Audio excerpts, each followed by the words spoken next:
This is it! Greetings, I'm Solidus-Skully and welcome back to more Kingdom Hearts 2 action. In a thing where we have a majority of gameplay commutes in places we've already been before, and yeah. I'm also running out of trivia. I've only got a few bits of Christopher Lee trivia left, and anything else that I do have to say is, well, irrelevant to current situations in regards to Kingdom Hearts 2.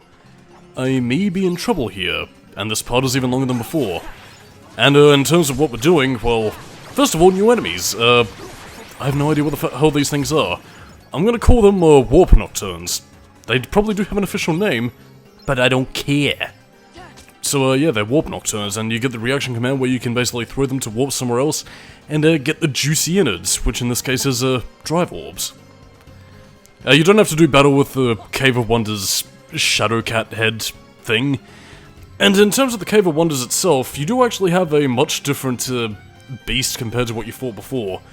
Probably based on something from the movie, but in this case it's a bit more Indiana Jones than it was last time. Which is saying something because the last one was also very Indiana Jones in terms of tricks and traps. But this time, we have challenges, which might be the hardest challenges in the world. Well, not really, it's just attacking the Heartless that have made their way here. And you're gonna be fighting these things that slap you with the warp orbs. So yeah, you got a few new enemies to deal with, a few new challenges to face. And really, it's just kind of a straight-laced kind of affair, which leads to very little to talk about, really.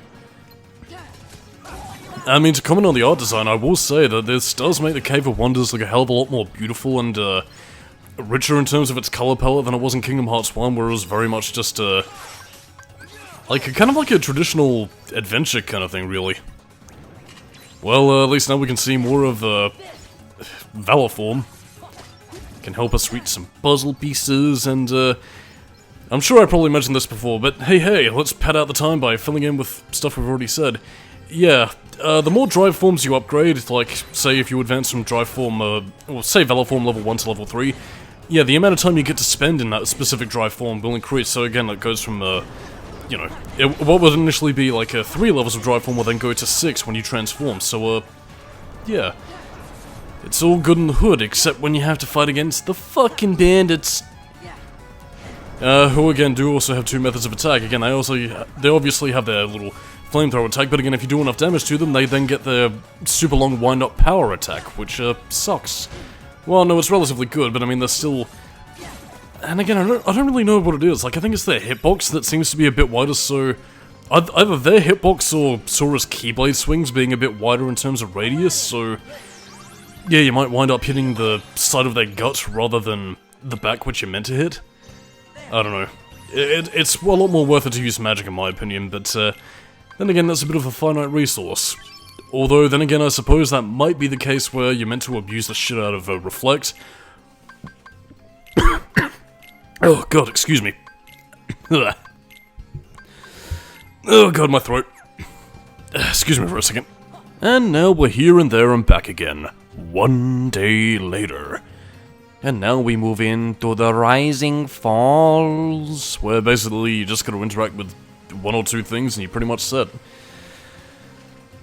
I mean, I will say that this temple is much better constructed than what it was in Kingdom Hearts 1, where you had like a lot of sparse block pushing and enemy waves to fight, and again, you do still get some of that here as well. But I will say, comparatively to how the Cave of Wonder was structured in Kingdom Hearts 1, well, it's definitely better constructed, both in terms of gameplay, and I'd also say in terms of narrative as well. Well, for what little narrative we have. I mean, we at least have a little bit more traditional adventure-esque, oh no, tombs and deadly things. We gotta watch out for the tricks and the traps the funny monkey is settling off.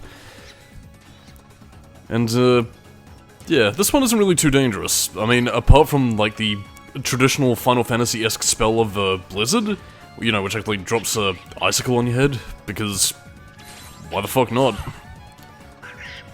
I don't know, it seems more like a pranky kind of thing. Yeah, basically you need to get the monkey dude to walk over to Monkey Island and put the monkey in the statue monkey. Monkey? A monkey! I mean, I told you there's not really much to say, but yes, dun, dun, dun, dun, dun, dun, dun, dun. And that pretty much just settles everything down, and now everything is super. Except it's not, because Jafar could be free, and the evil monkey is returning to the light. Which is to say, basically letting us pass, so yes, indeed, we shall pass, in spite of what Gandalf the Greybeard would have us believe. So yeah, well, to kind of go back to Kingdom Hearts 1, where we saw a more traditional structure, where exactly does this split off from the other variant of the Cave of Wonders? Because, I mean, the way they're treating Kingdom Hearts 2, it kind of seems like a completely new area. Or at least, like, I don't know, like maybe they forgot what they designed, or they didn't really care enough about the geography or geometry or whatever. Maybe there's multiple layers. Maybe there's something in the movie that separates these two areas, assuming they are based on things in the movie and not just a slight aberration for the sake of gameplay. I really can't say for certain, nor do I really care that much, because, I mean, while this is fun to look at and play, it's not really enthralling commentary. But again, as I might have stated before, or I might not, here we face a series of challenges. And, it pretty much just amounts to go down level by level and beat up enemies to do the thing. In this bizarre chamber. Ah yes, all these rooms with powerful spells. Activate! And again, this is very much a beat 'em up segment. Beat up enemies, floor disappears below you, and you advance to the next level. But I mean, at the very least, we still have a stick-as-hell limit break with Aladdin to break up the tedium against some pish-weak Ice Cube enemies. That would have been more impressive against something a bit more powerful, but again, they do gradually scale up, I suppose, maybe to make sure that you're capable of handling the enemies set forth toward you, and yeah, as is expected, you can actually do a lot of these challenges again, mainly for the sake of journal completion, which again will get you that delicious secret ending that, I mean, nowadays you can pretty much just search on YouTube anyway, but if you want to feel like a completionist, and if I feel that obsessive-compulsive disorder that you have in your brain, have at it. Fly there with Reflect and have a cool gameplay trailer thing. Although, yeah, it probably is kind of worth your while to at least go out of your way to get a few puzzle pieces here and there, but apart from that, we're going to the next level. Going lower. And breaking Sora's fall before he hits terminal velocity. Not that it should really affect him anyway, but who knows? If he didn't have magic, Sora might actually die and go to hell.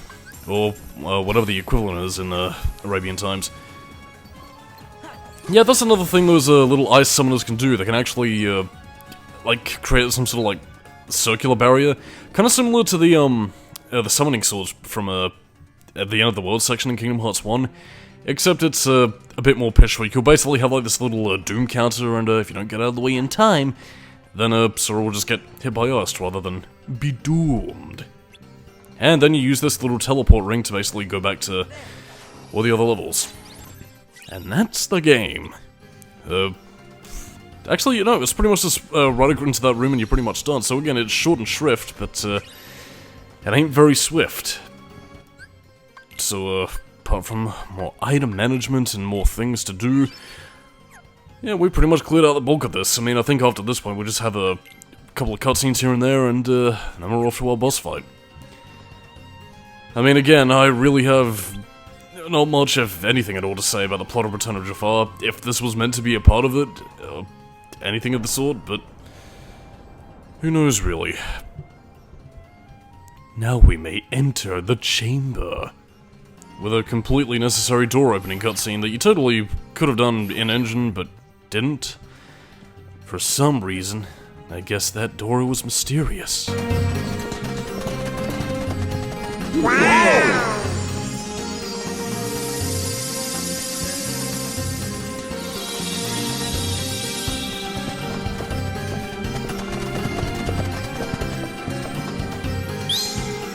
There, that one should do it.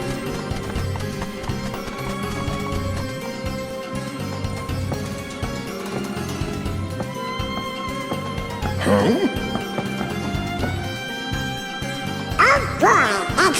Perfect! Get gas to the lab, yes! Sure looks valuable. Great! Now let's go get that lamp. We gotta keep Jafar bottled up, or he's gonna destroy Agrabah. Stop!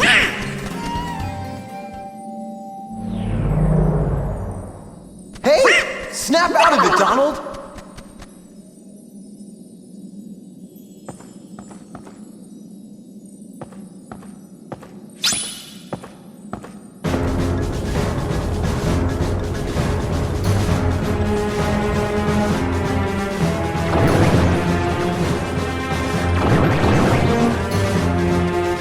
Why does this always happen? Oh no! Trouble is building. Rumba, rumba la bumba. We have a combat sequence to just sort of pad out the time, really. Yeah, just survive, basically. Pretty much to just kill X amount of enemies. This is pretty much all this is, because Pete was here, briefly. And he overheard the thing with Jafar, which he wasn't privy for, because he wasn't in Kingdom Hearts 1. What are we doing? Why do we even exist? I do apologize if the commentary is a bit lackluster this part, but there's buggery all going on. Well, I suppose I could talk about one thing, really, in terms of, trivia. In terms of Genie voices, actually, because, this time we actually have the Genie from the movie returning. No, it's not Robin Williams, it's Dan Castellaneta, who took over briefly as Genie for, Robin Williams, because at this point in time he was still a bit pissed, because, Disney used his, him in the promotion material when he specifically asked not to. So, yeah, he was kind of on the outs. Seems a little bit bizarre, because I believe he did actually return for the third direct-to-DVD sequel, Jafar Goes Square Dancing or whatever it was called. So, either he forgave them, or, he needed a cash money check.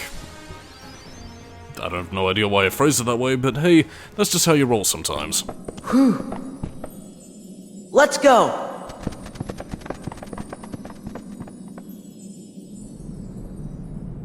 Hello? Stop your whining and hand it over! Oh no, I'm trading it for treasure. This lamp is going to bring me riches.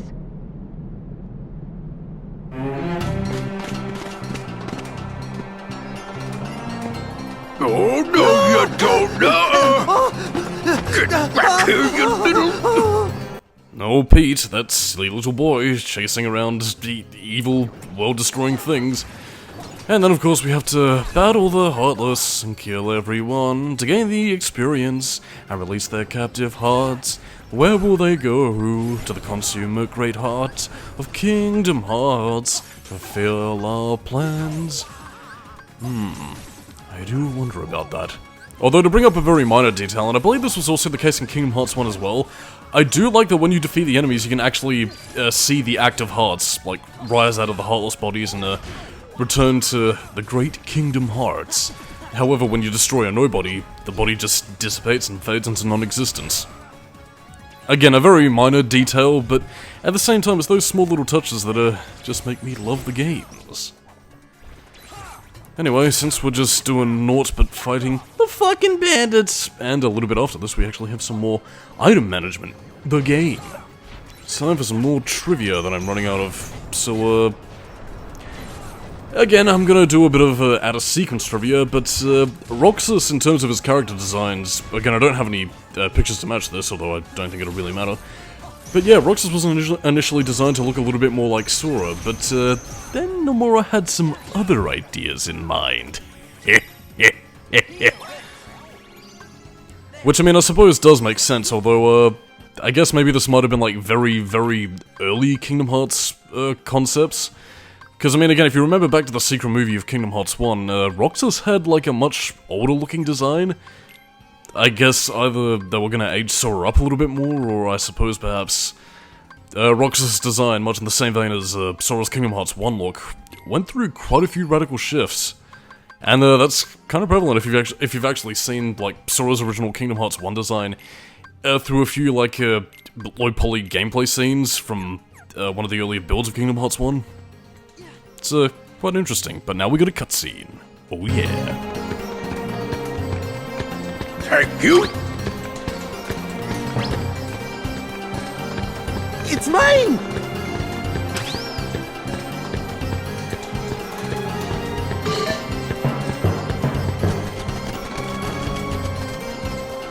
Lampog! Go away! Gotcha! No fair! I win! Huh? Oh! Nice one, Iago. Way to go! Don't drop it! Look! Behind ya!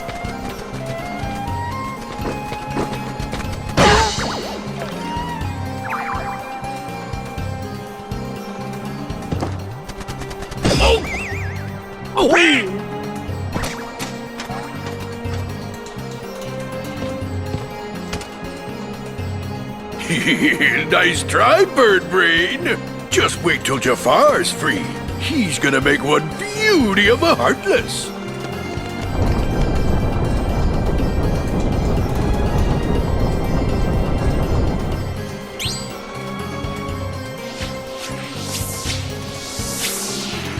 I'm home!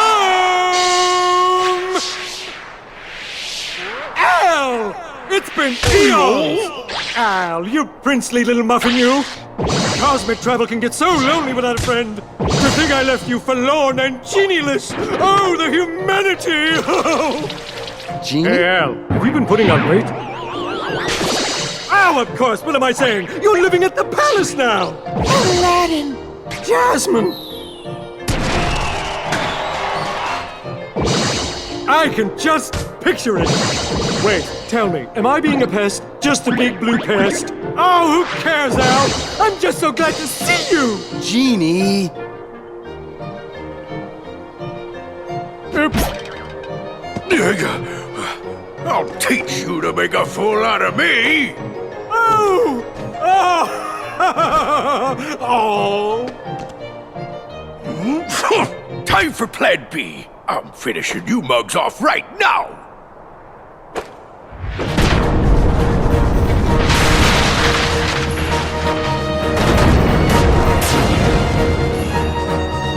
Oh no! Now we gotta fight the fat-ass twins. One's fire, one's ice. All bad. Man, again, they pretty much just have theme powers relating to the thing, but you take them out both just the same.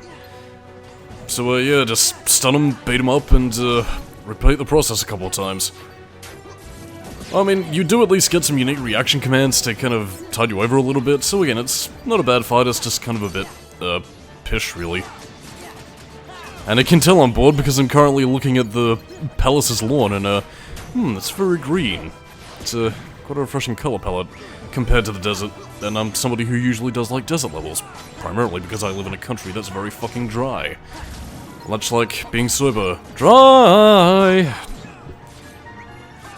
I kind of think it was a bit of a missed opportunity, though. Like, I mean, you would have thought with whole, song and dance they made of Genie's Return that they would have, like, I don't know, maybe capitalized on having him, like, give you a few team-up attacks and stuff like that, but no. It's, just fighting the Heartless bosses. I mean, there is a bit of a reason for that because, spoiler alert, as soon as this boss encounter is done, we get Genie as a summon, who, works quite differently to what he did in Kingdom Hearts 1 or Chain of Memories, so... I mean, that's something, I guess, but, I don't know, I think it would have made the boss fight a little bit more sweet if we got to take down these Heartless with the power of a Genie. The power of Homer, the Genie. Because you can still hear that twinge of Homer Simpson in his voice. Kick! There we go, that's the ticker. Look at their puffy pants. Yeah, I got nothing. I mean, I suppose it is like a nice twist on like the sort of enemies that we've pretty much been facing up to this point. But, it's not really nothing, really. Also, there are Heartless inside that thing controlling it, so, is the large body in control, or is the small one? We don't know. All we know is, getting pelted with ice fucking hurts. Like if you've ever been in a snowball fight and somebody has a patch of ice, it ain't pretty. And of course, now we also get Finishing Leap, which I don't think I equip unless I show it off. Whatevers.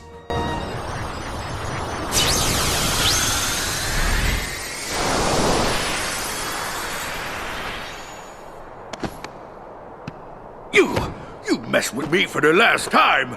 I'm gonna get you yet. Yeah! All right! Hey.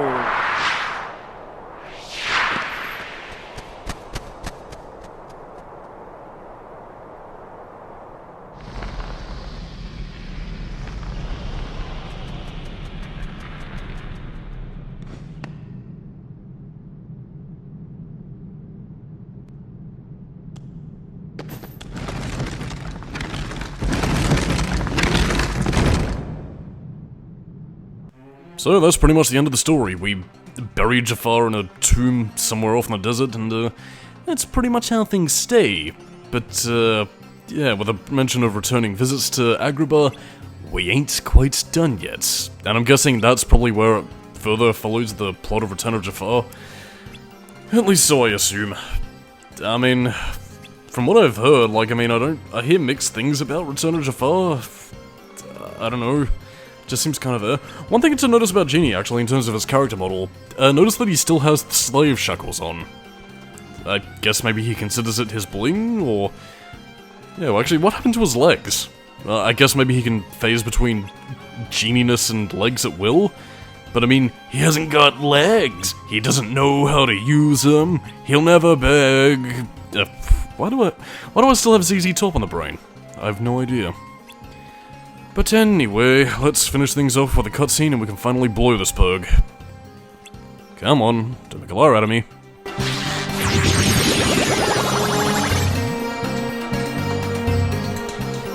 Oh, boo! Catch him!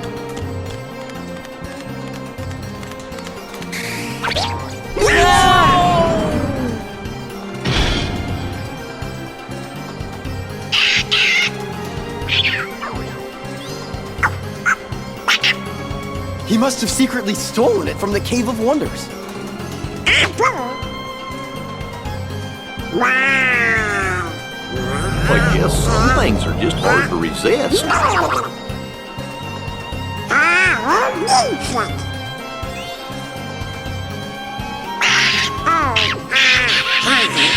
guess it got stuck. What? Whoa!